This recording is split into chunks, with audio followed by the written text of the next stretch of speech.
제 멤버십에 가입한 분들을 위해 다양한 혜택을 드리고 있습니다. 구독 옆 가입 버튼 참고하시기 바랍니다. 안녕하세요. 재테크는 존쌤입니다. 지난 한 주 괴상한 뉴스가 돌기 시작했습니다. 더불어민주당 송 의원님께서 집주인, 세입자, 집값 인상분 나누는 이익 공유 시스템 만들 것, 이 뉴스를 본 제 톡원들은 물론 제 주위 지인들까지 탄성을 질렀죠. 대한민국이 이제 드디어 한 번도 경험해 본 적 없는 나라가 될 것인가. 전세 세입자가 있는 아파트가 집값이 오른다면 세입자와 그 상승 차익을 나눈다고요? 예를 들어 10억짜리 집에 5억 전세로 들어가서 살고 있는데 집값이 15억이 된다면 5억의 3분의 1만큼을 세입자에게 줘야 한다는 의미인가요? 그렇다면 세입자에게 이익을 나눠준 만큼 양도세 계산할 때 필요 경비로 공제가 되는 건지 도대체 무슨 말인지 이해가 되지 않습니다. 그래서 기사 한번 살펴보겠습니다. 더불어민주당 차기 당권주자로 꼽히고 있는 송영길 의원은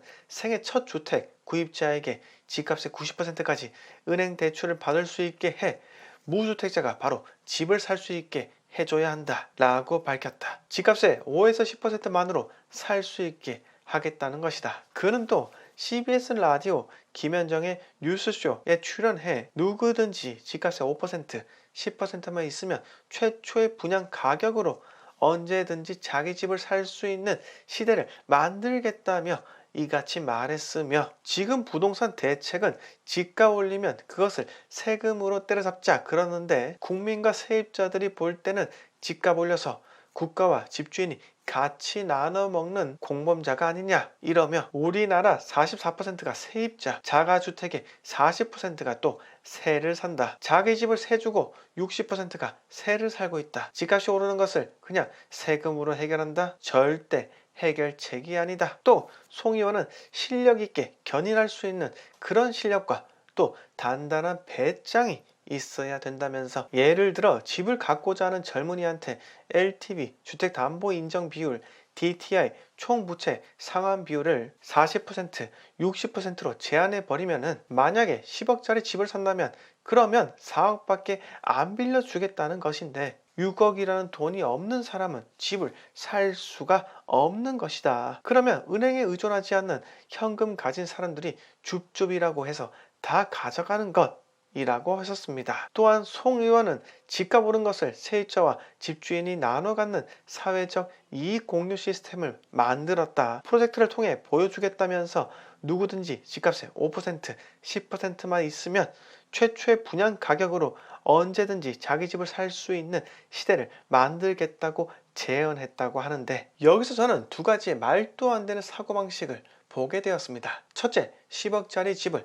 1억만 있으면 살 수 있게 만든다. 그럼 현금 1억 있고 9억을 대출하라는 말인데 모기지 상품 100년짜리를 만들겠다는 심산이신 거죠. 아파트 재건축 연한이 30년인데 재건축 연한 대비 3배 넘게 들고 있더라도 국가에서 보증을 하고 은행에서 책임지고 대출해준다는 말씀이신 거죠. 은행을 설득하겠다는 말씀이신 거죠. 아니, 기존의 주택담보대출이 30년인 이유가 뭔가요? 건물의 사용연한이 30년이라는 말 아닌가요? 즉 담보가치 있는 기간이 30년이라는 말이고, 그 기간이 지나간다면 건물 감가가 더 심하게 일어나기 때문에 담보가치는 떨어진다는 겁니다. 서울이야 당연히 아파트 지을 땅이 부족하니 건물 가치가 전혀 없는 재건축 아파트가 폭등을 하고 있지만 또 재건축 아파트는 신축보다 더 비싸기도 합니다. 그런데 지방은 지을 땅이 많기 때문에 그냥 건물이 낡으면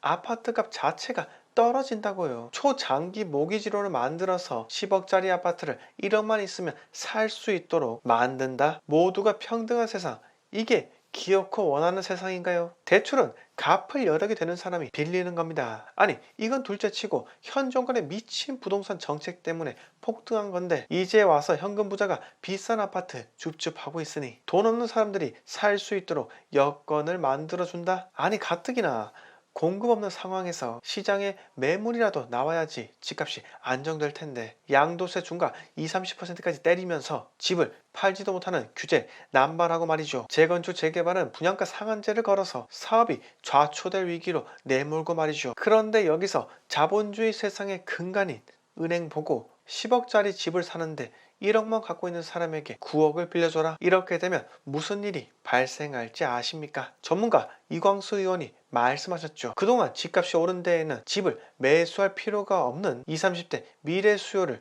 모두 끌고 왔기 때문이다. 물론 이 말을 100%까지는 동의하지 못하지만 만약에 한 사람이 1억만 있으면 10억짜리 집을 살 수 있다고 가정을 한다면 아마 자녀가 20살이 되자마자 세대 분리가 폭증할 것이라 생각이 듭니다. 너도 나도 자녀들을 독립시킨다는 말이죠. 직업이 없어서 고정적 수입이 없으니 세대 분리가 돼도 의미 없지 않나요? 아마도 법인 하나 만들어서 거기서 월급 따박따박 받는 이상한 편법이 등장하게 되겠죠. 실제로 매출이 없는 법인인데도 불구하고요. 자녀에게 삼성전자 주식을 꾸준하게 사주자 라는 운동이 있었지만은 나중에는 자녀에게 일단 집부터 사주자 라는 캠페인이 펼쳐질 수도 있다고 생각이 듭니다. 이건 역대 나온 부동산 대책 중 가장 최악입니다. 최악이라고요.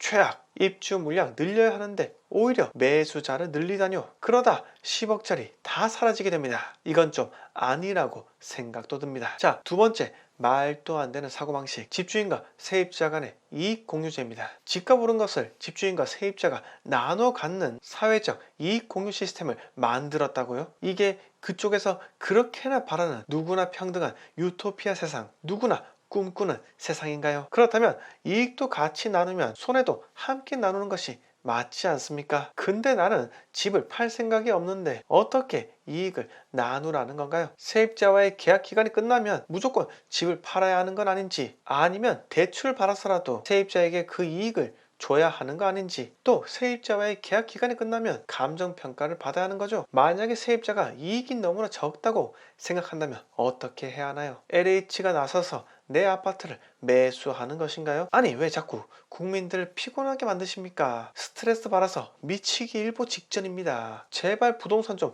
건들지 마세요. 지금까지 30번 가까이 무리하게 건들다가 집값이 모두 폭등해버렸는데 이제 아무 말도 하지 않고 그냥 규제 완화 천천히 하는 것이 해야 할 일 아닐까요? 마지막으로 한마디 드리고 마치도록 하겠습니다. 12일 오세훈 서울시장은 서울시 각 본부, 실, 국의 업무 보고를 받기 시작했습니다. 가장 먼저 주택건축본부의 스피드 주택 공급에 대해 법규, 절차 등 자체적으로 빠르게 추진 가능한 부분을 분류해 세밀한 실행 계획을 정례적으로 보고해 달라고 주문하셨고, 서울시 공시 가격이 제대로 산정되는지 재조사 방침을 밝히자 서울시 재무국에서는 부동산 공시 가격도 별도 보고했다고 합니다. 그들이 왜 국민들로부터 지지를 잃었는지 잘 알 수 있는 대목이라 생각이 듭니다. 국민들이 정말 가려운 곳, 화가 나는 부분이 무엇인지를 잘 알고 있다는 겁니다. 그냥 달동네 체험하고 버스 타고 지하철 타고 해서는 국민들이 무슨 혜택을 보겠습니까? 이제 국민들은 정말 똑똑해졌습니다. 한 번 당하지 두 번 당하겠습니까? 저는 단 한 번도 경험해 본 적 없는 나라에서 살고 싶은 것이 아니라 국민들이 스트레스 덜 받고 편안히 살 수 있는 그런 나라에서 살아가고 싶습니다. 그러니 오 시장님의 행보 계속해서 지켜볼 것입니다. 자, 오늘 이야기 여기서 모두 마치겠습니다. 영상 마음에 드셨으면 구독과 좋아요 부탁드립니다.